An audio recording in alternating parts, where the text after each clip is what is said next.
Bom dia a todas as pessoas presentes aqui. É uma satisfação estar aqui hoje com vocês nesse webinar que vai tratar sobre adaptação como investimento. E a gente vai discutir os benefícios econômicos do investimento em adaptação e quais são as alternativas para mobilizar o financiamento em adaptação. Esse seminário hoje está sendo transmitido em inglês e português, então, para aqueles que precisarem, por favor, a gente tem aqui na barra do Zoom, ali no botãozinho de mais, a opção de intérprete, você pode escolher a sua língua favorita. Bradley, can you please say if it's all fine with you? Bom, acho que a tradução está funcionando, senão a Marina vai me informar aqui. Mas a gente segue, então, nesse formato de webinar em que a gente vai ter hoje a presença de especialistas e de autoridades aqui no webinar discutindo essa temática tão importante e relevante. Hoje, a discussão de financiamento em adaptação e dos benefícios de adaptação tem um enfoque prioritário na narrativa do custo da inação, ou ainda do custo-benefício do investimento em adaptação. A gente tem um olhar também muito dedicado para o debate sobre as perdas evitadas quando a gente investe em adaptação.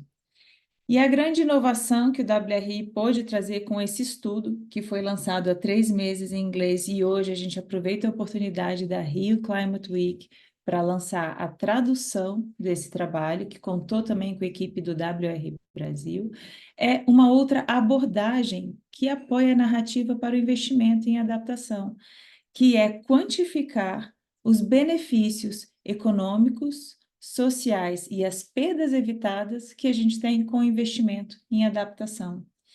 E o dado foi realmente um reforço positivo para o argumento do quanto o investimento em adaptação é benéfico para o desenvolvimento socioeconômico. A gente em breve vai ter a apresentação de um dos autores do estudo, do Bradley, mas em resumo eu já trago para vocês a informação que traz que $1 investido em financiamento de adaptação reverte em mais de $10 em benefícios socioeconômicos e de perdas evitadas. E é esse olhar sobre os benefícios positivos do investimento em adaptação que pode nos ajudar nas narrativas de buscar outros caminhos para aumentar o financiamento em adaptação.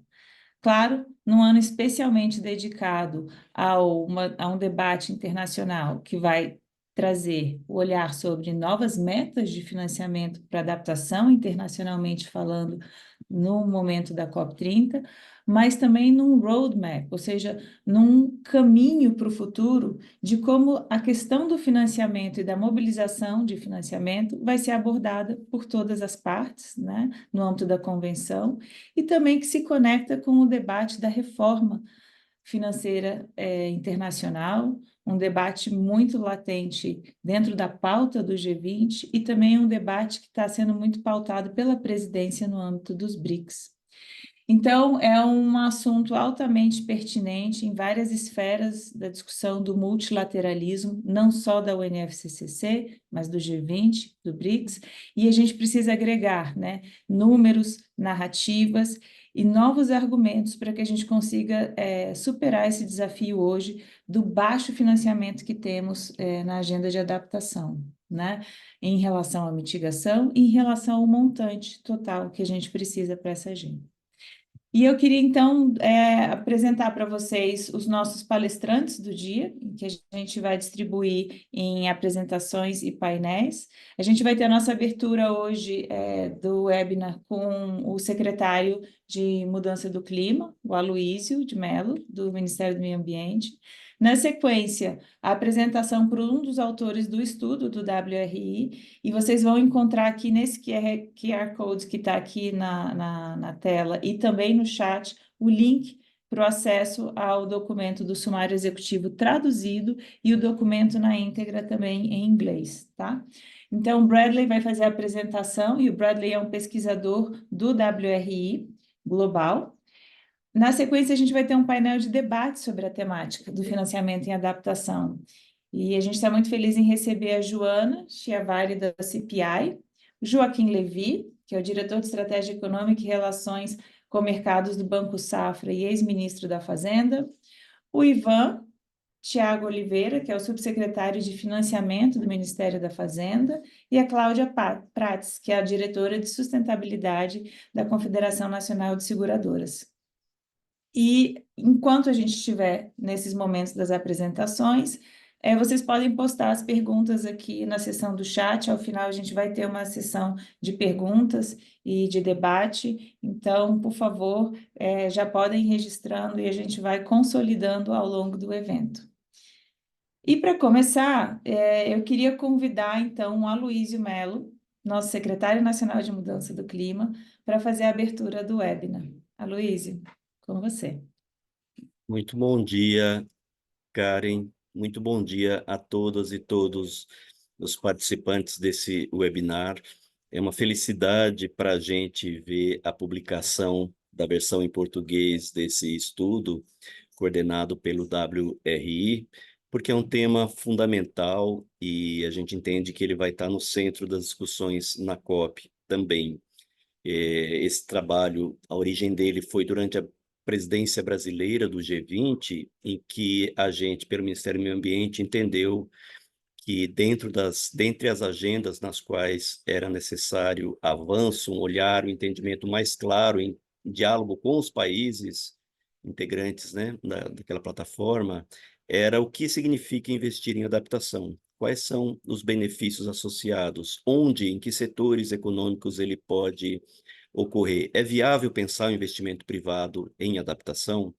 Então, a partir dessas perguntas é que se formatou, acho que esse trabalho de excelente qualidade para olhar para projetos concretos de financiamento em adaptação e fazer uma análise sistemática de custos e benefícios, né, com essa abordagem do triplo benefício. Então, esse trabalho traz luz, traz evidência para alimentar um diálogo que é fundamental, que é urgente.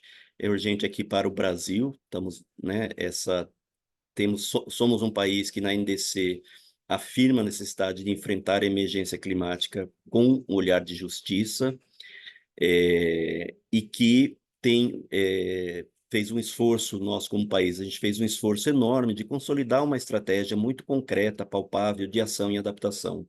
No Plano Clima, com seus 16 planos setoriais de adaptação, com um esforço de enraizar a agenda de adaptação em diferentes setores da política pública e no diálogo com diferentes atores sociais e econômicos, para evidenciar que, sim, a ação não só necessária, ela é possível, metas claramente definidas nos vários campos, mas temos que avançar também nessa definição e nessa mobilização de recursos e dos agentes econômicos em torno do investimento para fazer a adaptação, para reduzir vulnerabilidades. Então, esse estudo, de fato, para a gente, acho que traz elementos fundamentais, orientadores do diálogo que temos que fazer na COP30 e daí para frente, de como mobilizamos os recursos necessários para isso. Estamos lá no Fundo Clima, acho que a gente vai ter este ano uma agenda de projetos aprovados bastante robusta em adaptação, mas temos muito que avançar e temos muito que criar de compreensão nos vários agentes econômicos, nos vários segmentos da sociedade, sobre o quanto é urgente, mas o quanto é bom, é positivo e é necessário para pensar em desenvolvimento sustentável no contexto da mudança do clima, financiar e investir em adaptação. Então, parabéns, Karen, parabéns para toda a equipe que realizou o trabalho e um ótimo seminário para nós.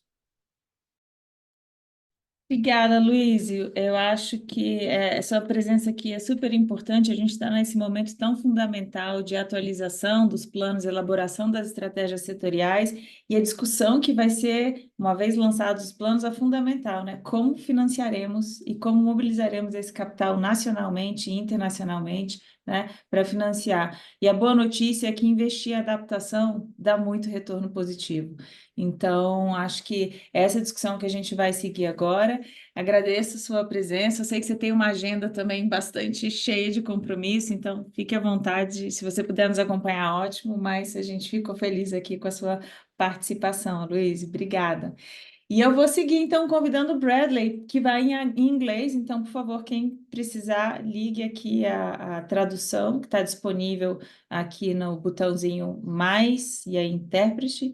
E o Bradley vai apresentar como foi feito esse estudo e como chegamos a esses números tão importantes que provam o quanto a investimento em adaptação é positivo e traz retornos econômicos, além dos benefícios sociais.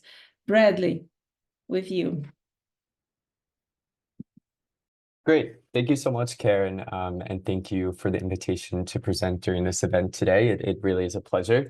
I'm Bradley Kratzer. I'm an associate at World Resources Institute, and my research focuses on strengthening the investment case for adaptation by looking at the costs and benefits and looking for innovative ways to mobilize finance for adaptation. So I'm really excited to share some of our findings from our most recent report today. I'll go ahead and share my screen to kick things off.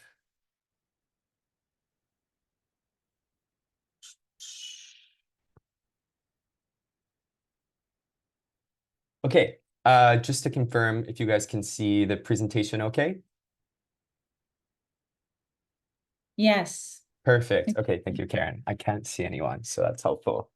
Okay, so I'll give a bit of context for the study to build on the great context that was already provided, speak a little bit about the methodology or approach that we took to trying to get an estimate on the economic benefits of investing in adaptation, and then share a couple real-world examples to drive that home.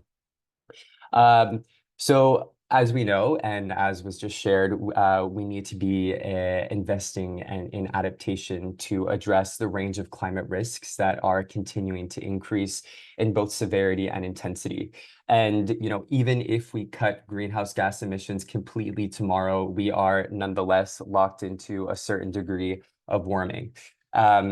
Despite that need, we also know that the need for financing or the need for adaptation finance currently exceeds existing or tracked financial flows, with the adaptation finance gap currently estimated to be upwards of $359 billion per year. One of the reasons we think for this persistent gap in available finance for adaptation is a misunderstanding both of the costs and the benefits of adaptation. So this study tries to address that gap by estimating both sides, the costs and benefits of investing in adaptation and resilience. So how did we do this? We, with a team of about 12 researchers, including researchers in WRI Brazil, compiled 320 investments in adaptation and resilience that were approved between 2014 and 2024 across 4 key sectors, being agriculture, water, health, and infrastructure. We also disaggregated these sectors into subsectors to capture a little bit more nuance in the benefits from different types of interventions at a more granular level. And the data set that we built spanned 12 countries from different regions of the world, Bangladesh, Brazil included, China, Colombia, Ethiopia, and I won't read the whole list, but you can see the range of representation we have from the global community. And we used cost-benefit analysis and the triple dividends of resilience, or the TDR methodology, to understand both the scale of returns to adaptation investments, but also the distribution or composition of those benefits across 3 key categories. The first being avoided losses, the second, economic benefits, and the third, social and environmental benefits. It's always good to be transparent. So just to give a couple limitations or caveats to the research that we'll present today, that I'm presenting today, the projects that we were able to compile and analyze are mostly or almost exclusively public sector projects, co-financed by both governments and multilateral development banks or other development finance institutions. But this does place a bit of a limitation on what we can say in terms of incentives or private returns to investments in adaptation. The data set also only includes 12 countries, so we can't necessarily say that this is representative of all the investments in adaptation that are being made across the world. And thirdly, I'll highlight that there is a bit of variance in the methodologies used in the appraisals for these projects that our findings pull from, because they're coming from different institutions which have their different approaches. But nonetheless, we think the findings that I'll present today can really help to strengthen the narrative in terms of adaptation being a high impact investment opportunity. Again, before getting to the findings, I'll just make sure that we are all on the same page in terms of what we mean by adaptation. So when we say refer to adaptation, we're talking about projects or investments that have a primary or secondary objective to either reduce or to manage physical climate risks. So on the reduction side, this is investments that build that reduce the probability of a drought, a wildfire, a flood happening, and to reduce the severity of those events if they do happen. And on the risk reduction side, we're talking about disaster response and recovery. So the figure that you see on this slide is from a recent World Bank report on adaptation, which is really great. It's called Rising to the Challenge. And it proposes a distribution of effort across three areas to build resilience. The first being faster development, improving incomes and access to essential services is, of course, a foundation to improving the resilience of a community, a household to climate risk. But the top two portions of this pyramid are what is captured by the data set that we built, integrating climate risk management into development policies, plans, and investments. So this gets to adaptation projects that might have adaptation as a secondary objective. And then this top portion of the pyramid, which are really targeted interventions that have a primary objective of adaptation and resilience. So to give a couple examples of illustrative project development objectives across sectors.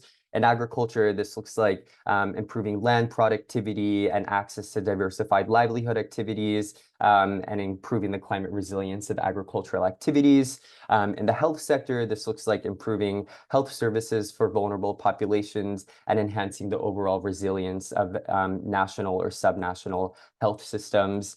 And then maybe just to skip to water, this looks like providing sustainable water services and improving flood protection, perhaps using nature-based solutions.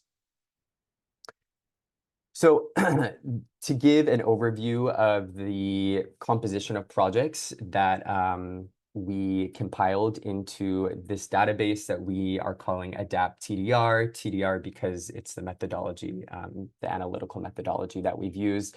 Most of the projects that we found relate to sustainable agriculture, followed by water resources management, resilience, and resilient cities. In terms of funders, the bulk of the projects that we analyzed are co-financed by the World Bank. This is because the cost-benefit analysis methodologies tend to be a little bit more transparent and complete than other institutions that we found financing adaptation investments. But we also have a range of other funders, including the Asian Development Bank, Green Climate Fund, Adaptation Fund, and the African Development Bank as well.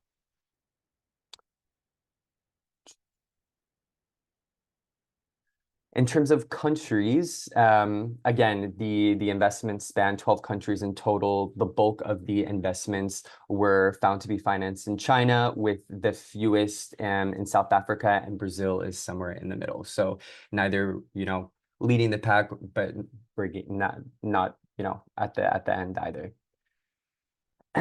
And so we found across all of the 320 investments that the average cost of investing in adaptation is about $427 million over a 25-year period. This includes both capital and operating expenses. At either end of the scale, we have health with representing the highest cost of investing in adaptation.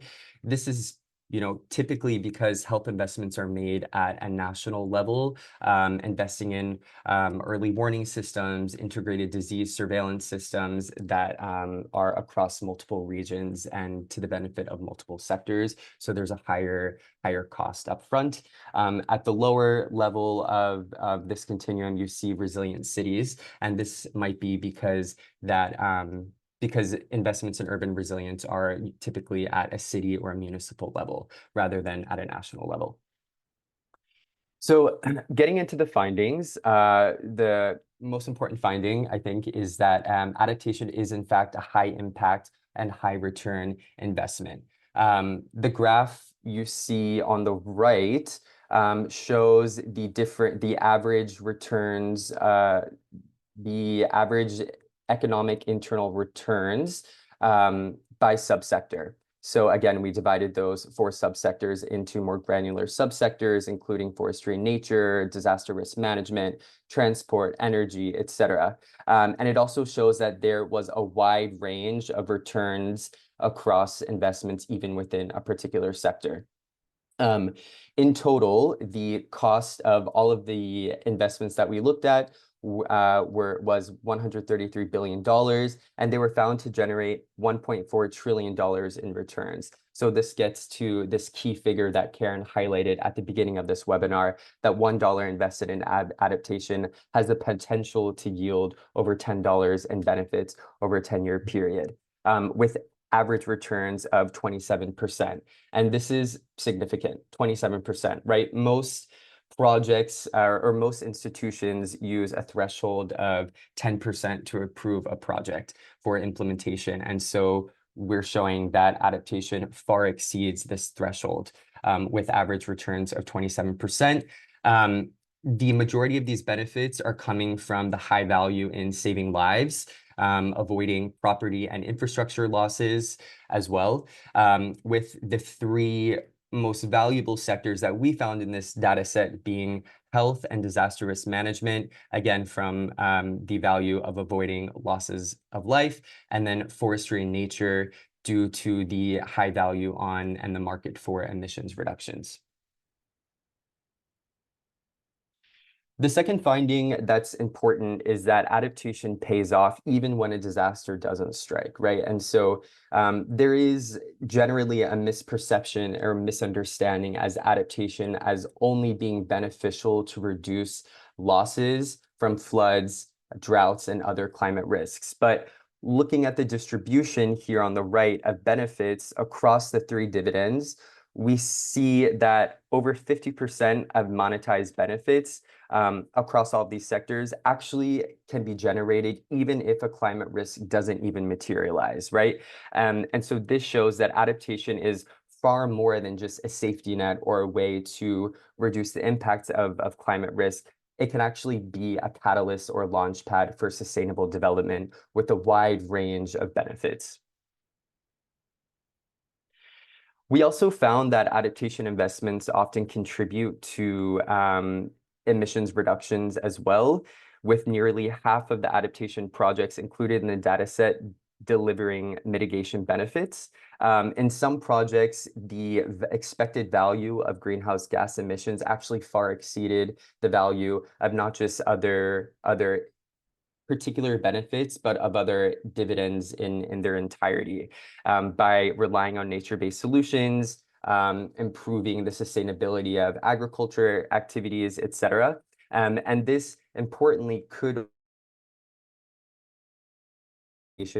carbon markets or carbon finance. And it also importantly shows that adaptation and mitigation don't have to be viewed as or implemented as totally separate strategies, even though they have different goals, because at the activity level or intervention level, there are really great synergies that have both adaptation and mitigation co-benefits. And despite this, what we hope is a strong case for adaptation, we also found that the case can be even stronger yet.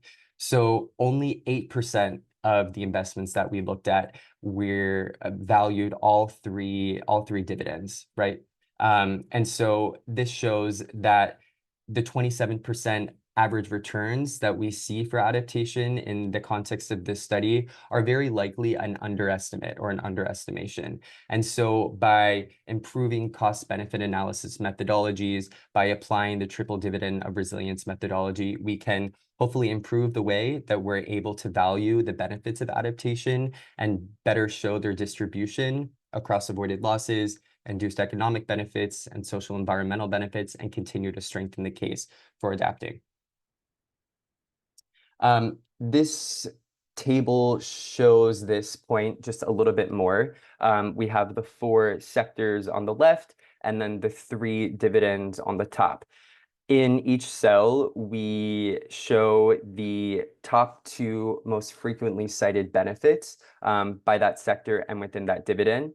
In the parentheses, we show the percent of investments that we're able to monetize or put in economic value on those benefits.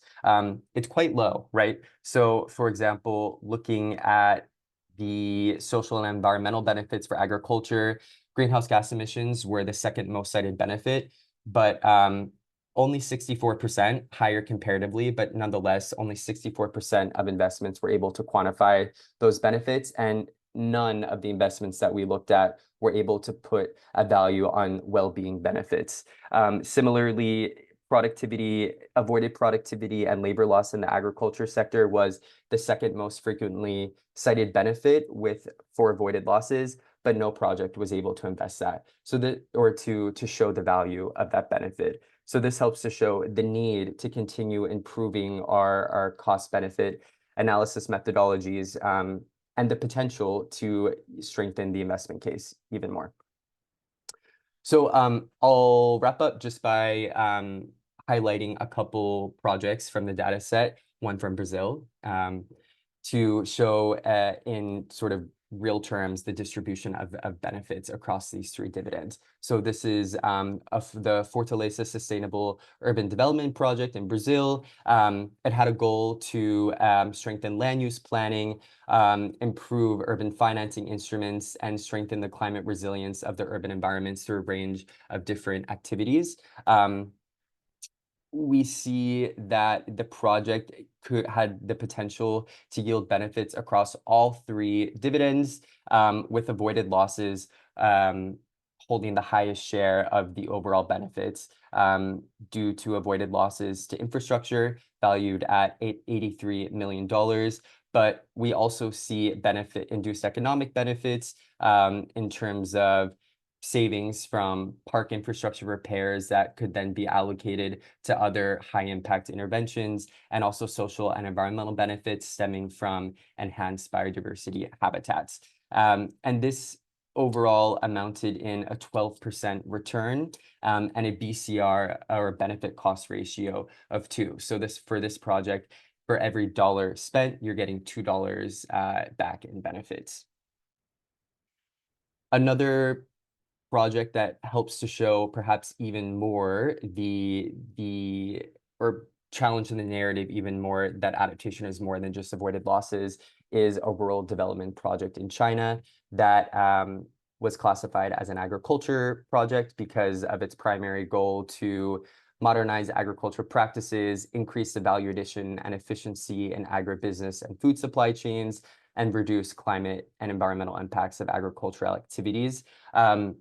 In terms of benefits, again, we see benefits being generated across all 3 dividends, but the highest value dividend in this case is actually induced economic benefits from increased agriculture productivity, valued at over $3 billion, or 95% of the overall value of this project. And also to highlight that the expected return is almost 18%, which is quite high, and this is an adaptation project. I think I'll skip this 3rd project. I think we get the idea, right, that there's a range of benefits across all 3 dividends, and oftentimes the 2nd and 3rd dividend are higher than avoided losses. And I'll close by just showing this slide. This is not to be boastful, but just to show that the study has really been picked up in the media, and it shows that there is a real appetite for this kind of information and this data, and that it can be really useful in building the case for adaptation. And as you guys update your plans and look for innovative ways to mobilize finance for adaptation, we hope that it will be helpful in those endeavors as well. Thanks. Bradley, muito obrigada. Foi uma excelente apresentação. Queria aproveitar a oportunidade aqui também para parabenizar os nossos pesquisadores do WRI Brasil que estiveram envolvidos, Roger, Luana, e o time aqui da nossa área de economia, Lucila e Marina, que estão aqui organizando o evento, também participaram desse esforço. E os dados são muito assertivos numa narrativa positiva de investimento. E é essa narrativa que a gente quer somar na perspectiva de construir essas alternativas. Então, como o Bradley bem colocou, investimentos de 133 bilhões nessa carteira de portfólio vão dar um retorno de 1,4 trilhão em 10 anos. É uma mensagem muito assertiva e que prova o ponto sobre como investir em adaptação traz benefícios. Também quero reforçar um ponto que o Bradley traz, que é sobre a possibilidade, o que a gente observou nesses dados, do co-benefício de mitigação e adaptação, em que você pode investir em adaptação, ter o retorno do desenvolvimento socioeconômico, das perdas evitadas e também promover a redução da emissão de gás de efeito estufa. Ou seja, o co-benefício, mitigação e adaptação também traz retorno econômico, né, para esses investimentos. E acho que um ponto que é uma linha muito tratada pelo IPCC desde seus primeiros relatórios, que é essa abordagem da adaptação como um investimento no regret, ou seja, de baixo arrependimento. Independente do dano acontecer, do impacto ser observado da ameaça climática, investir em adaptação vai por si só trazer os benefícios socioeconômicos, né, e de potenciais perdas evitadas. Então, não há por que não investir em adaptação, e é uma narrativa muito importante.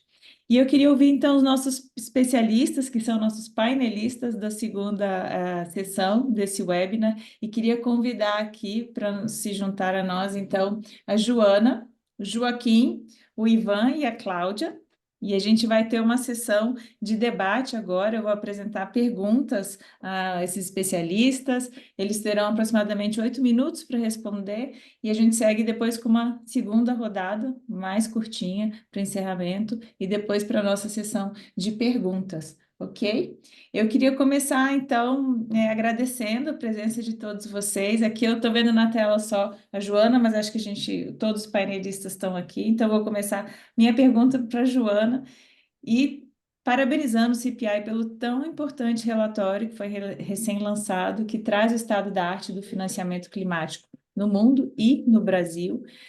E te perguntar, Joana, assim, com essa referência, essa publicação tão importante, com os estudos que a CPI vem sempre fazendo nessa temática, né?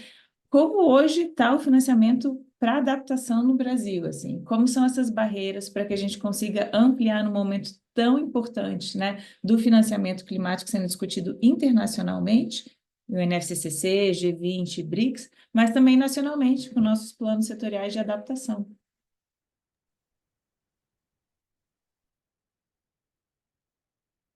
Tudo bom? Muito obrigada pelo convite, Karen. É um prazer estar aqui junto a convidados que eu admiro tanto. Como você falou, parte da agenda do CPI tem sido o mapeamento de fluxos financeiros alinhados a objetivos climáticos, né? Ou seja, objetivos de mitigação e de adaptação. E eu vou compartilhar um pouco do nosso olhar sobre financiamento para adaptação. Antes de mais nada, acho que assim, na publicação de referência do CPI, que mapeia o status do financiamento climático no mundo, o Global Landscape of Climate Finance, a gente estima que o mesmo atingiu 1,9 trilhões de dólares em 2023. Os financiamentos cresceram, em média 26%, no período de 2021 a 2023, mas esse crescimento é majoritariamente decorrente de um aumento do financiamento para mitigação, principalmente por conta de investimentos em energia renovável e eletrificação dos transportes. Já o financiamento para adaptação no mundo atingiu uma média anual de 65 bilhões de dólares em 2023, tendo inclusive sofrido uma queda entre 2022 e 2023. Embora esse valor provavelmente esteja subestimado, e isso principalmente em razão de desafios de mensuração dos fluxos de adaptação, ele claramente está muito abaixo do necessário.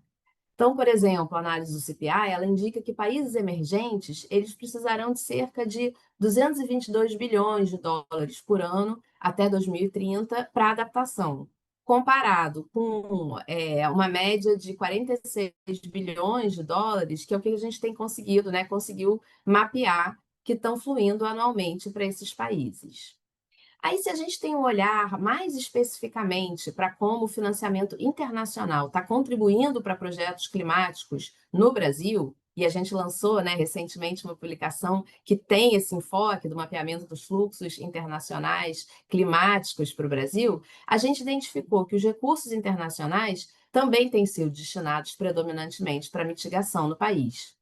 Esses investimentos internacionais com algum componente de adaptação, eles representam 20% dos recursos internacionais mapeados, totalizando 5,2 bilhões de reais por ano, com uma maior concentração nos setores de agropecuária, floresta e outros usos da terra, setor de AFOLU, né, onde a gente identifica que 79% dos recursos para esse setor tem algum componente de adaptação, e o setor de água e saneamento, onde a gente identifica que 65% dos recursos têm componente de adaptação também. Projetos oriundos desse financiamento internacional no Brasil com componentes de adaptação, a gente identifica que foram majoritariamente financiados por atores públicos, num percentual de 89%, seguindo uma tendência mundial, né? Diferentemente dos projetos exclusivos de mitigação, que tiveram 50% de financiamento privado. E a gente identificou que as instituições financeiras de desenvolvimento, as chamadas IFDs, né, multilaterais, foram o principal financiador dos projetos de adaptação climática no Brasil, direcionando 70% dos recursos públicos. Essa predominância do financiamento público para adaptação, ela demonstra que existe um espaço, né, para o crescimento do financiamento privado internacional para essa agenda no Brasil. Atualmente, a gente está finalizando um estudo para ser lançado no próximo mês, em que a gente traça um panorama bem mais completo e que considera tanto recursos de fontes internacionais como fontes, né, domésticas de financiamento climático no Brasil. E os resultados preliminares, eles mostram que o financiamento para adaptação, ele vem principalmente de fontes domésticas, né? Nesse estudo, a gente identifica que o financiamento para adaptação no Brasil, ele é direcionado principalmente para o setor de AFOLU, que representa cerca de 65% dos investimentos em adaptação, e a participação nacional de fluxos, né, de fontes domésticas, é responsável por quase 97% dos investimentos de adaptação em AFOLU. Em especial, a gente identifica que são os instrumentos de gestão de risco agropecuário que representam o principal mecanismo de adaptação climática, né? Por diminuir a vulnerabilidade dos produtores a eventos extremos. E aí a gente está falando principalmente de políticas públicas que incentivam esses investimentos, através de programas como o Programa de Seguro Rural, né, o PSR, o Proagro, Garantia Safra, e política de garantia de preços mínimos. Mas, apesar da relevância do setor de AFOLU nos investimentos de adaptação, esse uso representa apenas 8% de todos os financiamentos que estão sendo mapeados para o Brasil, segundo esses dados, né, preliminares dos nossos estudos. E aí, em termos de desafio para o financiamento de adaptação, eu queria destacar em especial a dificuldade, né, que muitas vezes é relatada por investidores de encontrar projetos viáveis e financiáveis, o risco elevado que é percebido pelos investidores, né, nesses projetos, a existência de capital privado insuficiente, a necessidade de melhorar dados climáticos e medição de impacto de projetos de adaptação, além da preocupação, né, que existe no mundo em relação ao aumento do endividamento dos países desenvolvidos. E esses obstáculos, eles dificultam bastante, né, o fluxo de financiamento, seja público quanto privado, que é necessário para lidar com os impactos das mudanças climáticas e construir resiliência, exigindo instrumentos financeiros inovadores e uma maior capacidade institucional.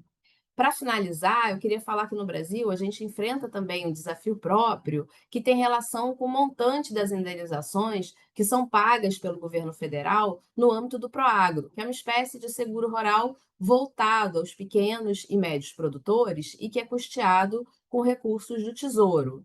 O valor pago em indenizações, ele vinha seguindo uma tendência de aumento e em 2023, em razão de catástrofes climáticas, as despesas somaram mais de 10 bilhões de reais, gerando inclusive cortes em despesas em outros setores, como saúde, educação.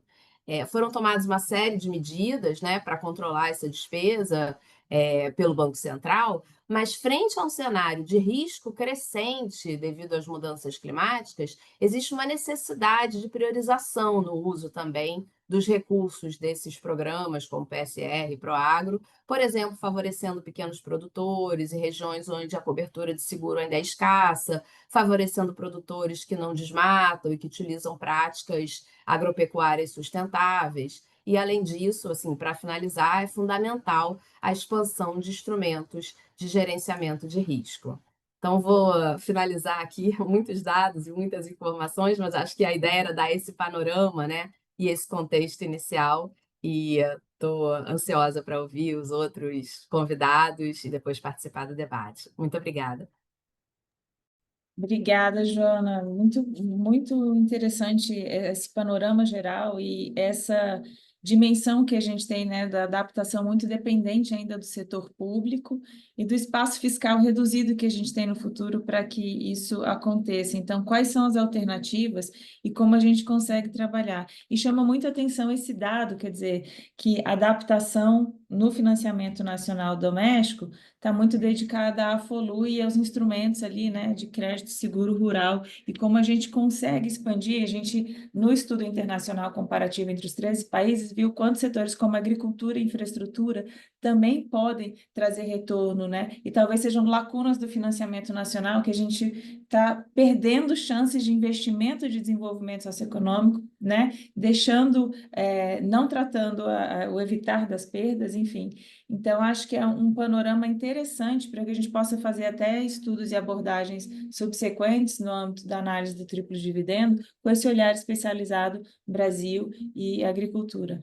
Mas eu vou aproveitar essa oportunidade também, convidar o nosso próximo painelista para comentar, o Joaquim Levy, que vem representando o nosso ministro, que vem também representando o Banco Safra, e no momento e no dia em que é publicada, né, a 7ª carta da presidência brasileira a começar, né, da COP30, e que traz esse chamamento para o setor privado. A 7ª carta é toda trazendo a importância do engajamento do setor privado no investimento e na implementação, né, das medidas de ação para mitigação e para adaptação. E, nesse sentido, também trazendo esse contexto da análise do CPI, o quanto a gente tem uma dependência ainda do setor público para adaptação. Então, ministro, se você puder compartilhar com a gente, na sua percepção, como é que a gente faz, quais são as alternativas para mobilizar esse investimento privado e o papel dos bancos, né, multilaterais também, em viabilizar o processo da mobilização do capital privado. Com você.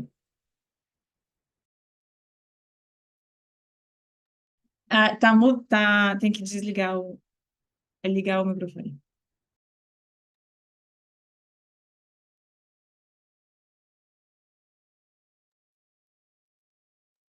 Não estamos te ouvindo, ou sou só eu? Não, não. Eu acho, Karen, que passou para mim o áudio, então por isso que estava para mim, para eu desativar o mudo, então não sei se foi por isso. Eu vou até ativar o meu agora aqui. Vamos lá. Vamos desativar, então, o mudo do Joaquim Levy.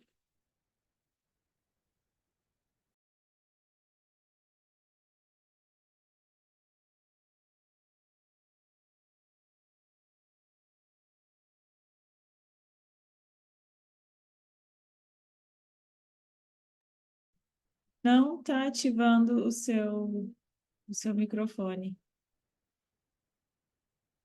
Está aparecendo o pedido? Você está nos ouvindo? Apareceu o pedido para mim, Karen. Esse é o ponto. Eu acho que trocou na Ah, hora a ordem. Deve ter sido isso. tá. Então, vamos fazer o seguinte: eu vou passar para a próxima questão, enquanto a gente tenta resolver o áudio do ministro e a gente volta para você, ministro. Ivan, não tem como, a gente está falando de blended finance, bancos multilaterais. Fizemos aqui sua participação, muito obrigada. Você que liderou os processos, né, no G20, ativamente agora no BRICS, na presidência brasileira do BRICS, e também com essa participação na contribuição do Roadmap Pacu Belém, Círculos de Finanças, e toda essa visão muito abrangente que você traz sobre, né, reforma geral da arquitetura do financiamento e esse olhar específico para o financiamento e adaptação, né? Como a gente poderia, então, trabalhar e ampliar o blended finance como uma das formas de atrair mais capital privado e superar esse desafio de ter um setor de adaptação dependente de recursos públicos tão escassos no futuro? Vamos ver se seu áudio vai funcionar. Funciona? Aí, Me ouve? Perfeito. Prazer estar com vocês. Vou começar parabenizando o WRI pelo documento. Muito interessante, muito importante. WRI e CPI são dois parceiros relevantes nossos aqui na Fazenda, na empreitada desde o G20, na área de finanças sustentáveis e agora com o Círculo de Ministros de Finanças da COP30 também, né? Então, toda uma agenda de adaptação que está através de todo o relatório, que são 5 pilares.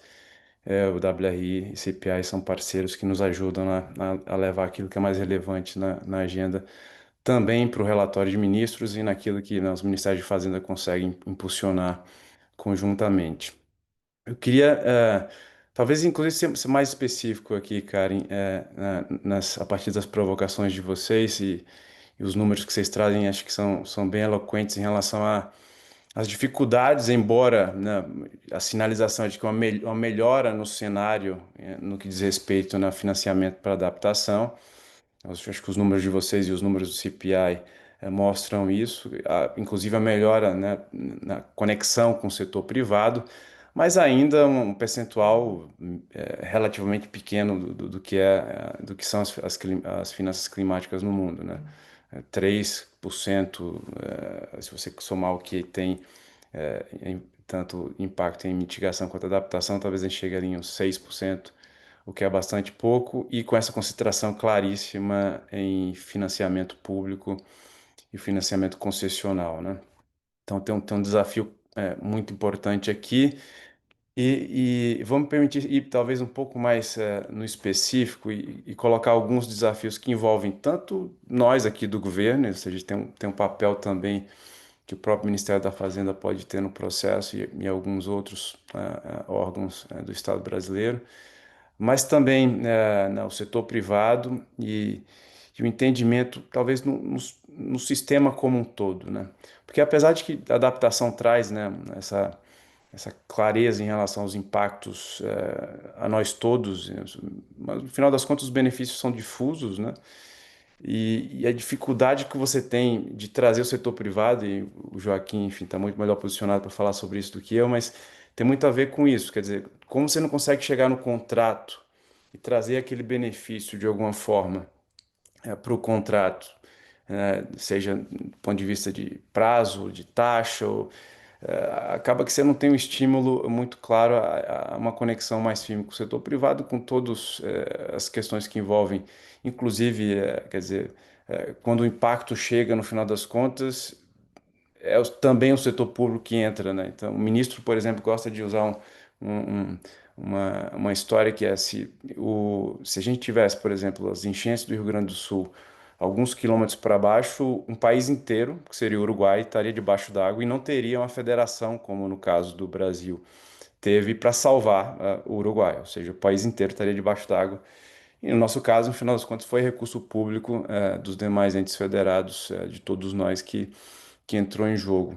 Então, acho que esse é o cenário, né? Esse é o ponto central aqui. E como que a gente vai, ao longo do tempo, e acho que iniciativas do WRI, CPI e vários outros que vão jogando luz no entendimento da questão são muito importantes para isso, E é excelente ter a Cláudia conosco aqui, porque eu acho que tem um papel importantíssimo do setor de seguros, que no nosso caso tem muito a crescer, né? Inclusive em áreas críticas, como é o caso de infraestrutura, por exemplo. Então, vocês falarem de agricultura e infraestrutura como dois setores onde a agenda de adaptação é muito quente, e eu diria que no Brasil, talvez para a agricultura, a gente já conseguiu avançar bastante em vários modelos, inclusive alguns deals interessantes, por exemplo, o Sertão Vivo, que o BNDES lançou, é um belo modelo de blended finance.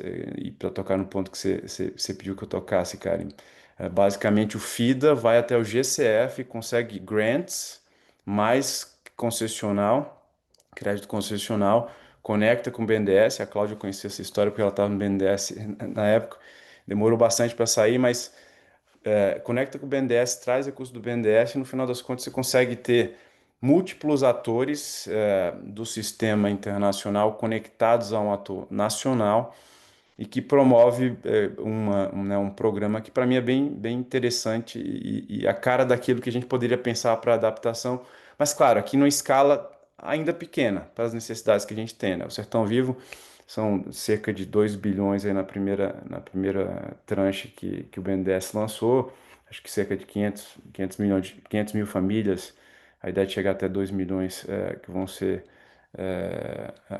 beneficiadas pelo programa, mas que tem na veia a agenda de adaptação e resiliência em agricultura familiar. Um belo modelo, eu gosto de dizer, acho que é um dos melhores modelos talvez que a gente tenha visto no Brasil ultimamente, entre o concessional do GCF, o FIDA, trazendo também a parte de cooperação técnica, o BNDES entrando e estruturado debaixo de um programa de governo. Mas não temos muitos outros exemplos. Então, tem também aqui, como parte das soluções, né, uma necessidade de a gente pensar em Blenda de uma forma mais estruturada, para além dessas questões mais específicas de conexão né, específica com o setor privado, com o mundo financeiro, que necessariamente, no meu ponto de vista, tem que passar por maior padronização daquilo que for possível.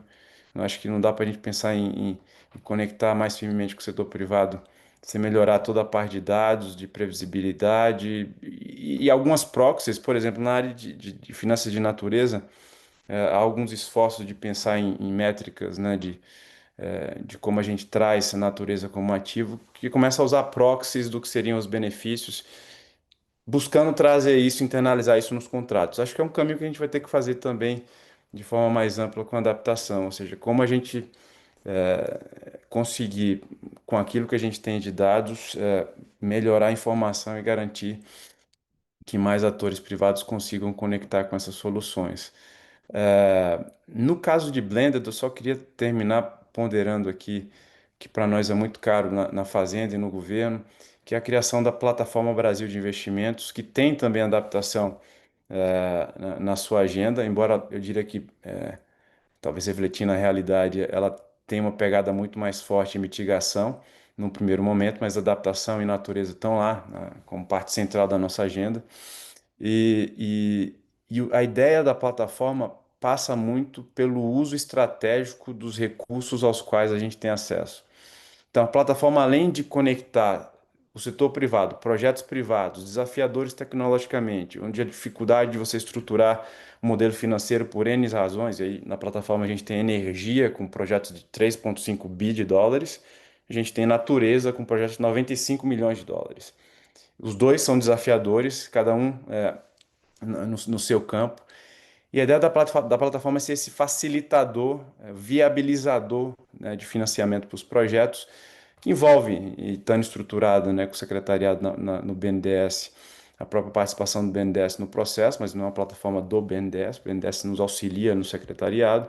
É uma plataforma que conecta esses projetos à agenda estratégica de planejamento do governo. Então, o Plano de Transformação Ecológica, Nova Indústria Brasil, transição energética, planos subsetoriais do MMA, além do Plano Clima, enfim. Lá, por exemplo, a gente está buscando basicamente canalizar os recursos concessionais aos quais o Brasil tem acesso por meio do GCF, por exemplo, ou do Climate Investment Funds, do CIFs, para a plataforma. Ou seja, a plataforma virou esse locus especial de mobilização, onde eu consigo garantir uma priorização de projetos que estão bem alinhados ao meu planejamento e onde o desafio de fazer o blend é muito, muito claro. Inclusive, e esse é um ponto inovador no caminho que a gente tem tomado, com a integração provável de private equity funds à plataforma. Então, também usando a plataforma como catalisador para atrair mais capital nesse processo. Então, é o uso do concessional ao qual a gente tem acesso por meio do GCF, por exemplo, o Programa País. Pela primeira vez, o Brasil apresentou um Programa País estruturado ao GCF, está no site da Fazenda, em consulta pública, onde a gente programa com o GCF para os próximos 2 anos, deixando claro o que é prioritário, tanto na área do setor público quanto na área do setor privado. E esse programa a gente quer, de novo, usar a plataforma como um mecanismo de seleção de projetos também, catalisador, usando da melhor forma os recursos disponíveis. Aqui, claro, é uma agenda daquilo que está disponível e como você consegue mobilizar um pouco mais por meio de uma plataforma. Mas os desafios de adaptação acho que vão, claro, muito além disso. A plataforma é só um dos instrumentos. E se eu puder, enfim, concluir aqui, eu diria que o caminho é tanto quanto possível de buscar padronização e uma conexão com o setor de seguros. É bom que a Cláudia está conosco, que vai nos atualizar sobre isso, que é absolutamente crítico, fundamental. Eu acho que sem agricultura a gente tem bons projetos, né, e alguns encaminhamentos que envolvem particularmente o setor público, né, como já citado aqui. Na área de infraestrutura tem um caminho a ser explorado, com seguros muito claro, e pode ser talvez o grande setor onde a gente conseguirá, no futuro próximo, dar conta dos desafios de adaptação e resiliência no Brasil de forma mais clara, e acho que a CNSEG está liderando bastante esse processo aqui. Ou seja, muitos atores, muitos caminhos a serem explorados, mas definitivamente a adaptação é absolutamente importante. Parabéns ao WRI pelo documento e pela parceria. Obrigada, Ivan. E acho que hoje a gente também está em um outro cenário, né? O Brasil avançou muito na disponibilização dos instrumentos, né, que catalisam e mobilizam o financiamento. E o caminho agora, a estrutura está lançada e tem um processo aí, agora com os planos setoriais de adaptação e com os instrumentos que vieram do Ministério da Fazenda e todo esse diálogo internacional que a gente tem, acho que a gente nunca teve um cenário tão promissor, né, para estruturar e mobilizar o financiamento. Então, fico muito feliz também, parabenizo o MF por tantas realizações em tão pouco tempo. Vamos fazer mais um teste com o Joaquim Levy. Ministro, vamos lá, será que está funcionando? Será que está funcionando? Ah, sim. Está funcionando, que bom, que bom. Não, muito bom, acho aí a fala do Ivan, todas as falas dão realmente uma perspectiva muito positiva do que está acontecendo. Quero felicitar o WRI pela iniciativa e saudar também aí todas as informações. CPI tem um papel muito importante nesse e em outros aspectos relacionados com a adaptação. Eu acho assim, ultimamente eu tenho mudado um pouquinho minha maneira de olhar certas coisas relativas ao clima, no que diz respeito ao Brasil, ampliando um pouco a visão que às vezes a gente tem das iniciativas que cabem dentro do que a gente fala, quer seja mitigação, quer seja adaptação. Por quê? Porque no Brasil, na verdade, muitas dessas coisas são muito mainstream, tá certo? É que nem assim, eu vou aí viajando pelo Brasil, recebo os clientes aqui no banco e tal, daqui a pouco a gente está falando de biometano, daqui a pouco a gente está falando de fábrica de biodiesel, você está falando de bioinsumos, os mais variados, inclusive, assim, alguns dos nossos clientes, aí, grandes produtores, têm desenvolvido fábricas em que você até tem um elemento de economia circular, você usa, por exemplo, os rejeitos da pecuária para fazer um fertilizante em que você também agrega elementos de fixação natural do nitrogênio e coisas do gênero. Tudo isso, hoje em dia, não é uma discussão de painéis de né, de meio ambiente, né, painéis climáticos. Isso é a discussão no dia a dia de muitas empresas no Brasil.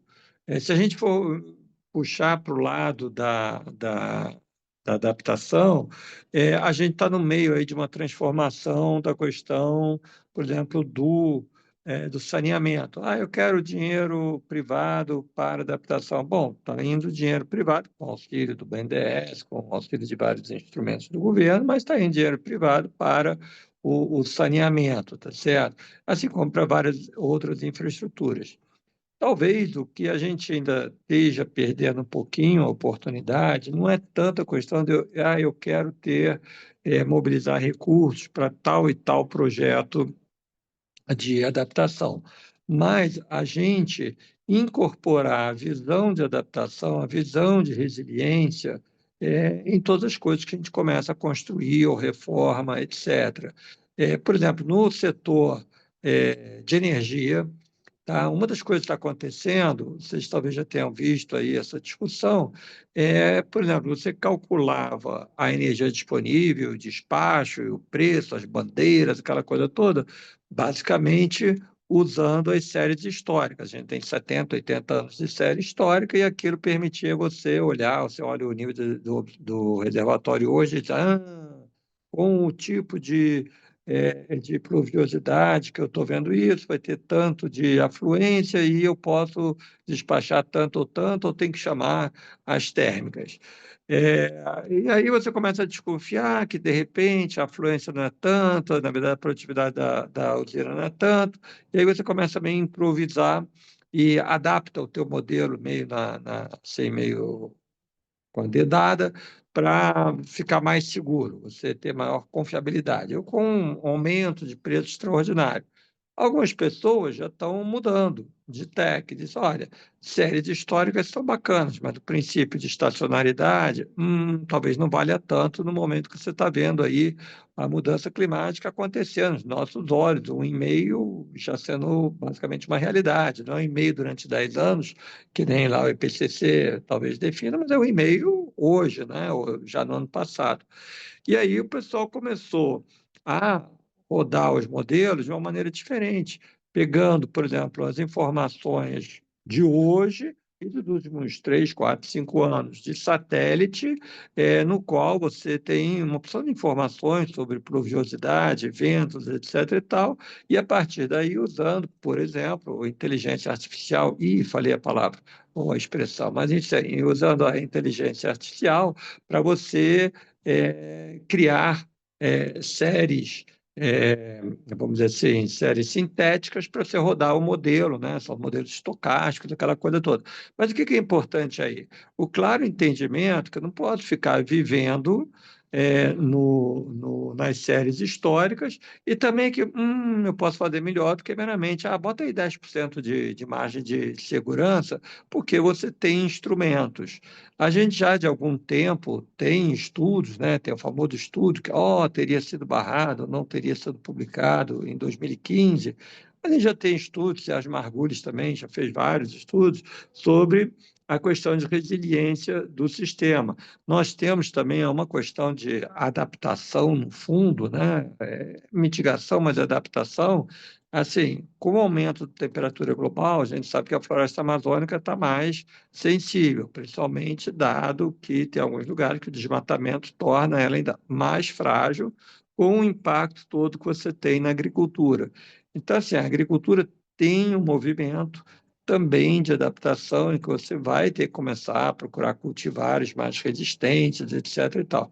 Então, assim, quando a gente chama, eu preciso mobilizar setor privado para financiar a adaptação, eu acho que é importante ter um olhar mais amplo do que a adaptação e também não perder o foco de que, na verdade, a adaptação, exatamente pela razão que o Ivan falou, que os benefícios são difusos, tá? Tem um papel muito grande do setor público.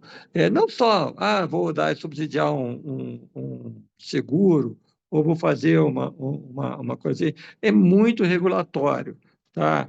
Desde para quem é economista lá, os velhos casos que se comentava, né, que eram famosos nos Estados Unidos, de regiões propensas a inundações, em que você tinha um seguro e o cara depois reconstruía no mesmo lugar, porque ele sabia que ia ter o seguro, então ele nunca saía daquele lugar que era propenso a inundações.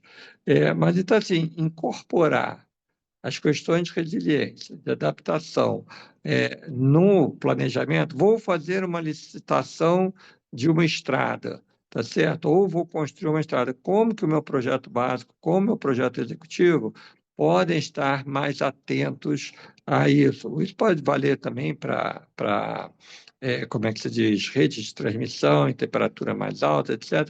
Isso tem que ser incorporado pelo mercado. O financiador tem que olhar melhor, mas nessas coisas sempre é importante você ter normas, tá? Então, eu diria, isso ajuda muito o mercado, porque o mercado sozinho determinar normas é meio tricky. O mercado ficar assustado porque tem concorrência, o outro pode não exigir a norma, aquela coisa toda.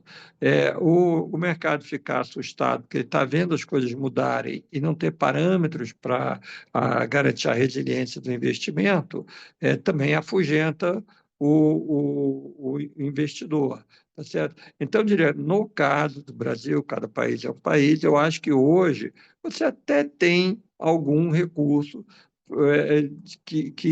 para projetos que envolvem adaptação.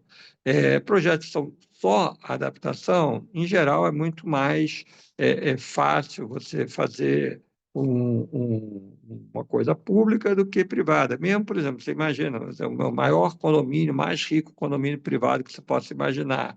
Ainda assim, você vai ter que fazer uma coisa pública. Não adianta cada casa tentar, por exemplo, se proteger de uma inundação. Sempre tem um elemento público disso. E não adianta a gente querer forçar muito a barra. Agora, com o auxílio do público, a gente tem muitas oportunidades. Por exemplo, e aí sempre tem essa fronteira entre a adaptação e a mitigação, que é interessante. No último leilão aí do EcoInvest, né? O Safra participou dos dois leilões. A gente aqui pegou mais ou menos 500 e poucos milhões para financiar aí a recuperação de pastagem, etc. e tal. Isso, de certo modo, é uma adaptação.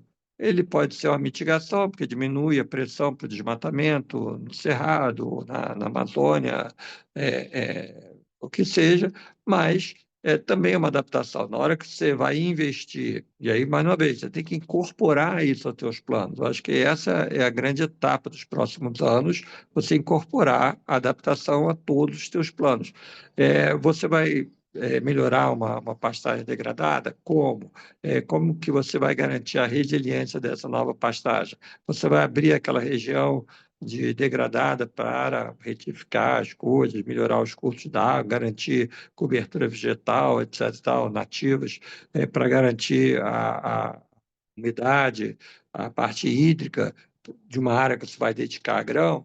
Como que você faz isso? Então, eu diria que hoje a grande alavanca para envolvimento, maior envolvimento do setor privado, é você desenvolver normas que incorporem a questão de adaptação na hora de você fazer o projeto, na hora que o investidor vai olhar para o projeto, na hora que o banco vai financiar o projeto. E a gente já tem algumas informações no próprio nível de governo, alguns planos que foram feitos, qual é o risco na represa A, na estrada B, etc. e tal, na linha de transmissão, que a gente acho que vale a pena até o WRI e outras instituições botarem em foco, alavancarem, ser um tema até de discussão, né, das múltiplas coisas que vai mostrar que o Brasil já tem, tá? Para a gente poder melhorar. Só o último final de uma coisa também está nesse borderline, pensa o seguinte, hoje, quando você fala reflorestamento, restauração, cada vez mais você está falando, no fundo, uma restauração integrada. Algum tipo de plantação de cacau, ou plantação de macaúba, ou plantação, às vezes até de madeira comercial, eucalipto, num sistema de mosaico, que a gente sabe melhora e protege e torna mais resiliente a outra atividade, vamos dizer assim, mais comercial. Tem dinheiro, tem interesse, o setor privado tem envolvido, o quanto a gente puder desenvolver padrões e normas para ir guiando esses investimentos, eu acho que ajuda muito o setor privado e diminui depois a sinistralidade que a Cláudia Prates terá que cuidar. Eu paro aqui. Obrigado. Obrigada. Já chamou a próxima, né, convidada. A gente tem, de fato, hoje uma discussão muito pertinente sobre a importância do seguro como um viabilizador do investimento, cada vez mais, né? Não só pela frequência, mas a gravidade dos impactos da mudança do clima. E cada vez mais o papel das seguradoras vai ser essencial para que esses grandes investimentos aconteçam em todos os setores. Então, Cláudio, por favor, vamos ouvir as suas considerações. Vamos lá, depois desse debate, com pessoas que admiro tanto, vai ser um desafio, né? Muito obrigada pelo convite da WRI e pelo estudo, né? O estudo aponta algumas coisas que a gente sempre quer saber, né? Qual é o impacto do investimento em adaptação, e eu iria além um pouco a questão da inação, né? Que tem muita gente começando a estudar, isso é importantíssimo a gente ter essa mensuração até para levar isso para o gestor público na hora de aceitar o seu investimento, né? Porque tem tantas prioridades, o gestor público tem que lidar com tantas coisas, na hora da decisão, talvez o investimento em adaptação não seja tão importante. E eu concordo com o que o Joaquim Levy colocou, que o público tem que estar envolvido em todas as formas, porque não adianta você fazer os investimentos resilientes de infraestrutura que você precisa somente no privado, nas concessões, sem olhar o entorno, e além disso a gente tem várias obras que são de propriedade do governo que nem possui seguro, né? Se a gente for olhar, o governo não deve ter nada segurado. E aí, por que eu falo isso, né? Porque a gente tem um desafio grande no Brasil, que é a questão de você ampliar a contratação de seguros. Hoje você tem um gap securitário enorme no país e acaba que você, sem o mutualismo, né, sem você ter a distribuição regional, sem você ter essa divisão de riscos, acaba que fica um prêmio caro e com isso você cria um círculo, vamos dizer assim, não um círculo virtuoso, né? Porque você tem regiões que têm mais seguro por serem mais desenvolvidas, e, ao mesmo tempo, você tem regiões que são desprovidas de seguro, e com isso você não consegue ter essa distribuição regional e esse mutualismo necessário para você ter uma ampliação da base, né? Então, assim, só para dar exemplos, foi mencionado, eu acho que pelo Ivan e um pouco pelo Joaquim, a questão do Rio Grande do Sul. A gente tem uma estimativa, né, de perdas de 100 bilhões, com uma cobertura securitária de somente 6% disso, né? Então, você teve aí, a gente já tem gastos públicos envolvidos de 117 bilhões que eu ouvi falar para a recuperação do Rio Grande do Sul, que eu ouvi falar não, que eu ouvi 117 bilhões para o Rio Grande do Sul, todo isso no setor público, né? Então, você tem a questão do impacto fiscal. Então, esse impacto fiscal vai ser recorrente porque os eventos são cada vez mais frequentes, né, e mais severos. Nos últimos anos, 94% dos municípios brasileiros declararam algum estado de emergência. Então, a gente está tendo uma frequência e severidade que o Brasil nunca enfrentou, e talvez por isso não tenha essa educação securitária que existe em outros países que estão acostumados a catástrofes, né? O Brasil está começando a conviver com isso e começando a ampliar, a ver o seguro não como um custo, e sim como uma proteção, que é para isso que ele serve. Então, vou dizer outro número aqui, falando um pouco da Joana, que ela falou da questão agrícola, né, que você tem lá subvenção para o seguro agrícola. No Rio Grande do Sul, só desse número aí de 6 bilhões, 6 e poucos bilhões, a maior parte da indenização foi para grandes riscos. O setor agrícola, 170 bilhões, mais ou menos, assim, números aproximados de cobertura. E por que isso é muito pouco? Porque você tem uma área no Rio Grande do Sul enorme, né, que está ali sujeita a seca e a inundação. E você tem uma baixa cobertura de seguro do setor agrícola no estado do Rio Grande do Sul, que é o quarto maior estado em contratação de seguros do Brasil. Então, assim, o nosso desafio é enorme. A gente tem um desafio no setor público para investir em adaptação, porque tem um estudo antigo que o BNDES publicou na ANPEC, uma pessoa do BNDES, mas é bem antigo, de 2000, porque o BNDES sempre financia emergência, né? Tem emergência agora no Rio Grande do Sul, teve um pacote de financiamentos, teve da Caixa, e ele fez uma conta de 2000 até 2011, se eu não me engano, que para cada R$ 1 de investimento de emergência, né, de financiamento de emergência, a OGU colocou R$ 7, né? Então, o público respondendo novamente. Então, a gente realmente tem que fazer uma parceria público-privada nesse sentido, de, primeiro, ampliar a base de seguros no país, né? Você tem que ampliar a contratação de seguros de alguma forma, com educação securitária, com uma questão regulatória, ou talvez dos bancos que financiem exigirem mais seguros, né? Saberem que estão financiando obras que teve o olhar prévio da seguradora do risco e fazer a adaptação necessária das obras. Você ter as residências com contratação de seguros com cobertura de alagamento, né? Porque você teve lá no Rio Grande do Sul, só para dar um exemplo também, novamente usando o Rio Grande do Sul, que foi o desastre que a gente mais teve dados, né? Porque foi um esforço aí de todos para coletar os dados. As residências que tinham, que eram poucas,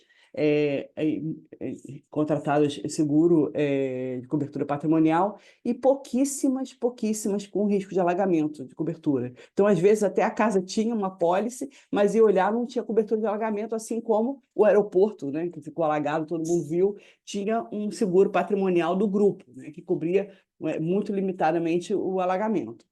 Enfim, então, se você não tiver essa parceria do público, olhando a adaptação em cidades, né? E para isso eu queria também destacar o trabalho que vem sendo feito pelo MMA, junto com a GIZ, do Adapta Cidades, que eu acho que vai ser um ganho enorme você criar ali alguns municípios, né? São 500 municípios, já com um plano de adaptação mais ou menos desenhado, né? Isso é importantíssimo, que aí você cria cidades mais resilientes.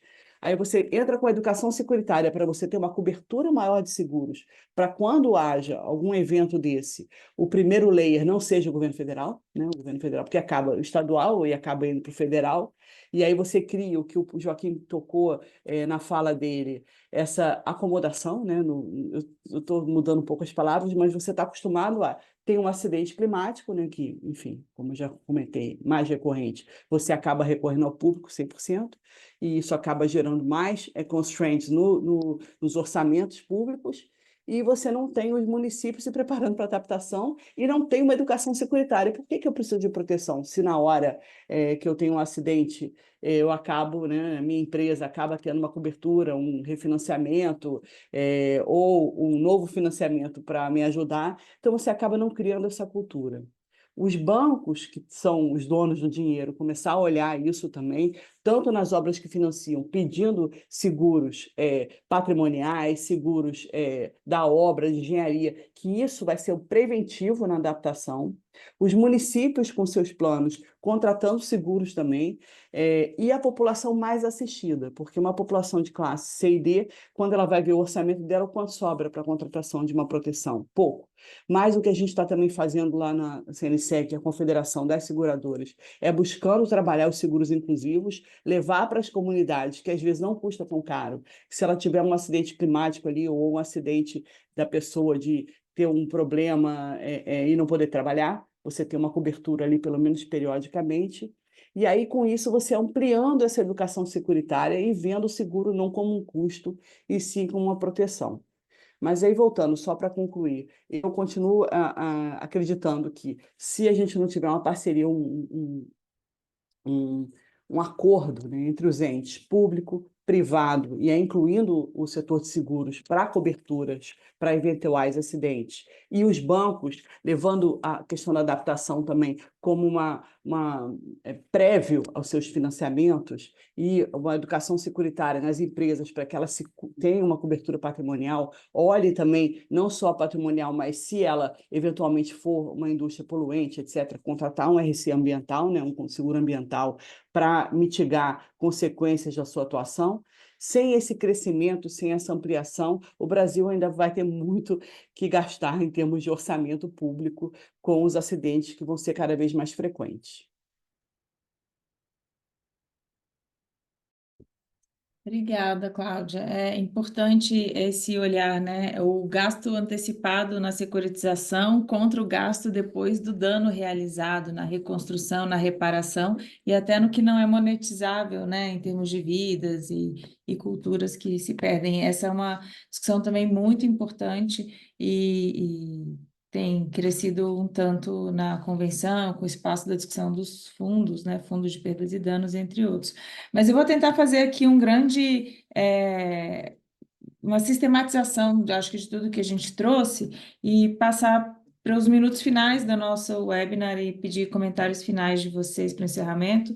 E eu diria que a gente traz essa linha de discussão que mostra que há sim um retorno concreto e positivo do investimento em adaptação. Esse retorno médio, ele é nesses 13 países observado, de 27% do valor investido, ou seja, um retorno significativo, mas há uma miopia ou uma assimetria ainda, principalmente no setor privado, em perceber esse retorno e investir. CPI mostra que em adaptação a gente tem uma dependência ainda concentrada no setor público, né? Então, há uma importância de trazer a narrativa do retorno do investimento, talvez como um elemento também de atração, e que olhando o caso do Brasil, sim, a gente tem talvez uma situação de investimentos mais viáveis em adaptação observados para a área rural, né, agrícola, né? Ali com um conjunto de medidas históricas que o Brasil já tem apoiadas de seguro rural, enfim, e outros.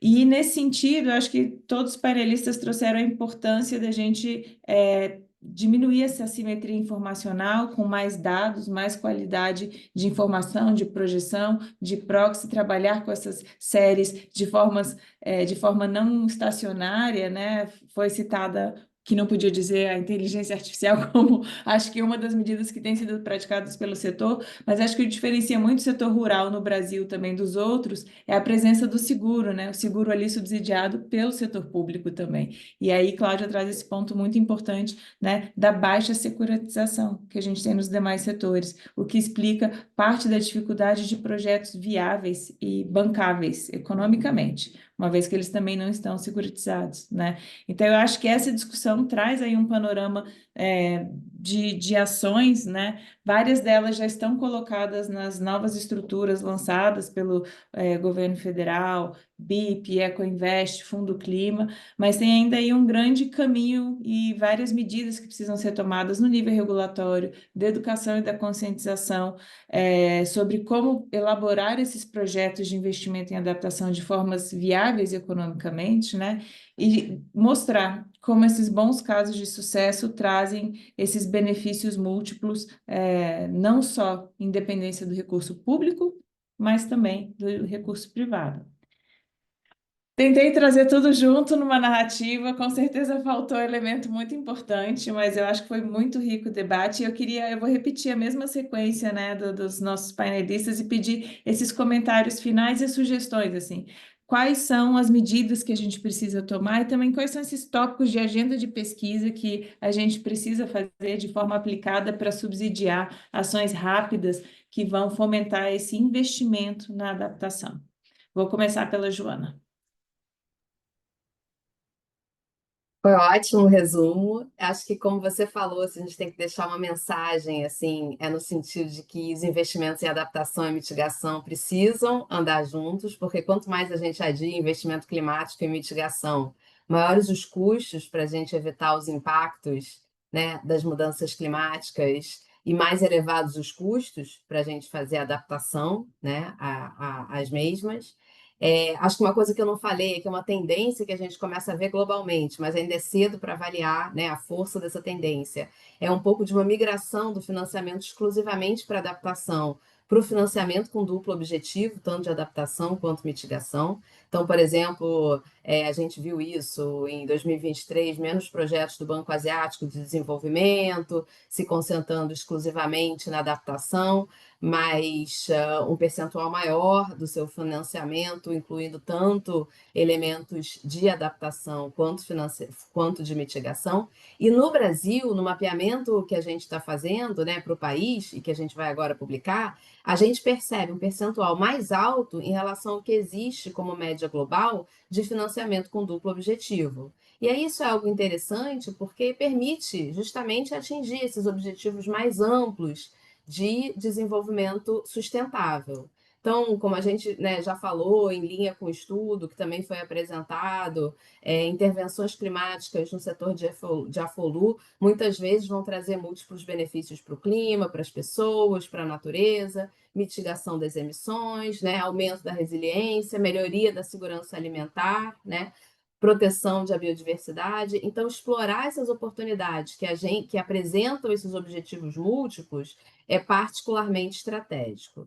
E como o último ponto que eu queria fazer, que conversa, né, com a fala do Aloísio, é que o Plano Clima ele representa uma oportunidade para traçar ações climáticas que se alinhem com as prioridades de desenvolvimento nacional. Mas é fundamental para melhorar a implementabilidade do plano a gente poder mergulhar em discussões mais aprofundadas sobre quais os atores financeiros, os tipos de financiamento são mais adequados, né, para preencher as lacunas de investimento e identificar e priorizar as intervenções para mobilizar financiamento climático em grande escala. Isso está começando a ocorrer através das discussões no âmbito do Plano Clima sobre meios, né, de implementação, mas acho que uma forma que a gente podia avançar, que pode ser interessante, é a utilização dos roadmaps de investimento para ajudar a alinhar os atores financeiros com as metas climáticas nacionais. Porque esse tipo de instrumento pode ajudar, né, os diferentes atores públicos e privados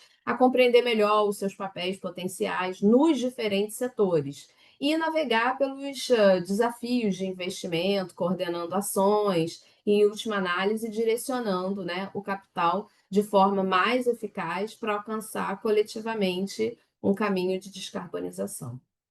Obrigada. Ótimo, obrigada, Joana. Vamos agora, então, com Joaquim Levi, por favor. Tá sem microfone? Sem comentário? Tá. Tá, voltou. Então, vamos para o Ivan. Perfeito, cara. Não, só queria agradecer mais uma vez o convite. Acho que foi uma ótima conversa, vários pontos importantes colocados aqui. Na verdade, convidá-los a acompanharem dia 15 de outubro, a gente deve ter a reunião ministerial do ciclo de ministros das Finanças da COP30. De novo, o relatório deve trazer a agenda de adaptação para todos os 5 pilares que a gente tem lá, né? De reforma de MDBs, agenda de concessional e reforma dos fundos multilaterais climáticos, construção de plataforma de país e toda a agenda de capacidades doméstica, mecanismos inovadores de mobilização de capital privado. A gente está trazendo aí uma conexão interessante também entre setor privado e os próprios bancos multilaterais, que são agora instados a tomar um pouco mais de risco e a conectar, digamos, pontos não conectados na agenda. Tem algumas iniciativas interessantes na área de securitização de ativos na região, com a ideia de atrair mais capital, especialmente de investidores institucionais, em projetos que, no final das contas, tem muito da pegada de mitigação mais adaptação, ou seja, acho que muito essa linha que a Joana trouxe de que as duas coisas devem caminhar juntas aí, e acho que por aí a gente pode talvez ter uma atração mais firme de capital, inclusive de investidores institucionais para a região. Então, isso é um tema também que vai estar no nosso relatório, além de toda a parte regulatória, como bem colocado aqui por vários, que é tão importante nessa agenda. Então, a gente tem um pilar que envolve exatamente a parte de regulação, que envolve diálogo com metodologias das próprias agências de risco, um ponto importante também e sistêmico na incorporação né, de variáveis relevantes aqui, inclusive na área de adaptação, e também mercado de carbono. Então, mercado de carbono e taxonomia estarão também presentes como soluções para a nossa agenda do ciclo de ministros. Até a COP teremos, acho que, uma série de engajamentos com muitos de vocês e vários dos que estão aqui nos ouvindo. Nos vemos na COP, espero que, de fato, com agenda efetiva de implementação, com boas entregas nas múltiplas grupos do mutirão aí que o André nos convidou a fazer. Então, seguimos juntos, parabéns ao WRI e nos vemos ao longo da jornada. Um abraço. Obrigada, Ivan. Cláudia? Bom, primeiro eu vou repetir o Ivan aqui. Muito obrigada pelo convite. Para mim é uma honra participar de uma mesa tão ilustre e com colegas tão que eu gosto muito, eu aprecio muito. Mas o ponto principal, eu estou assim, com esse fundo de Casa do Seguro só para dizer o nosso trabalho para o setor segurador. A gente está trabalhando tanto em questões de adaptação e de mitigação para ter alguns lançamentos efetivos na COP. A gente está com um galpão lá de 1.600 metros, com 10 seguradoras engajadas. Então, pela manhã, a gente vai ter eventos com as seguradoras e a ideia é lançar produtos, não só para mitigação.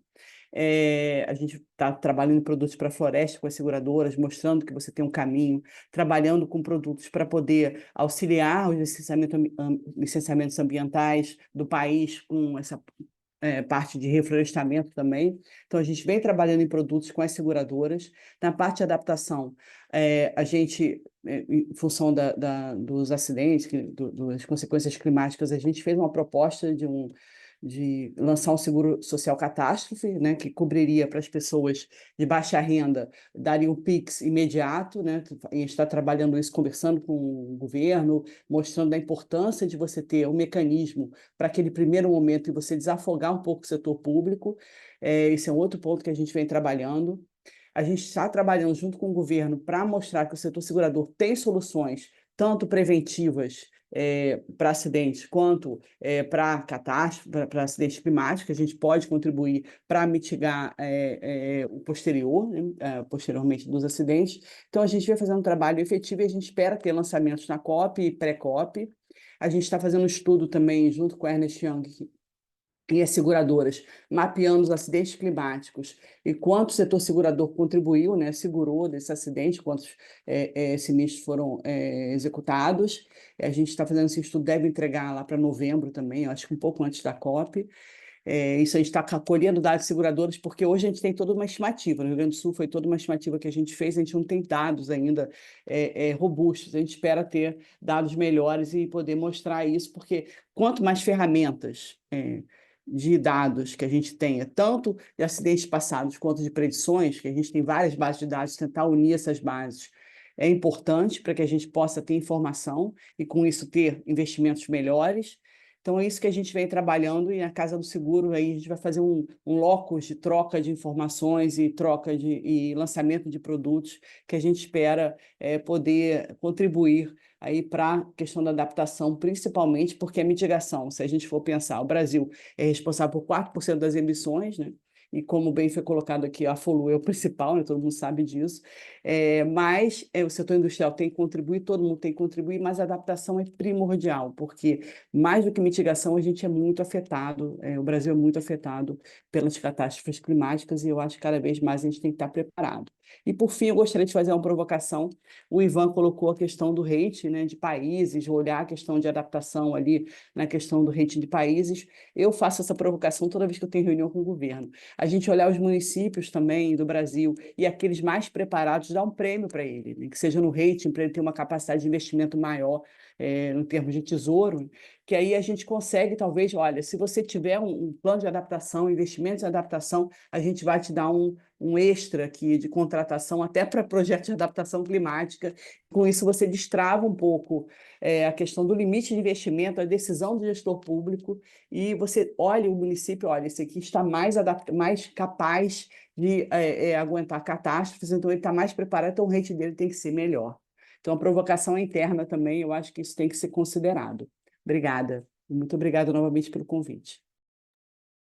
Obrigada, queria agradecer a presença, a participação, foi um debate muito rico. Vou pedir para a gente tirar uma foto rapidinha, que pedi consta aqui me pedindo, então se a gente puder ficar, que é sempre bom ter o registro. Me avisa. Pronto, Marina? Pronto, todo mundo sorrindo.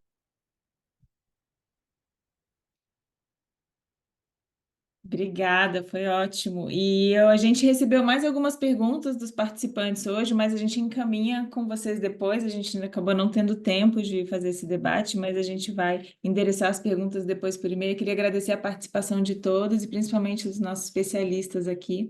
Uma ótima sexta-feira e espero que todos tenham aproveitado muito a Rio Climate Week. Queria agradecer também à Florar que nos apoiou, a equipe de economia do WRI.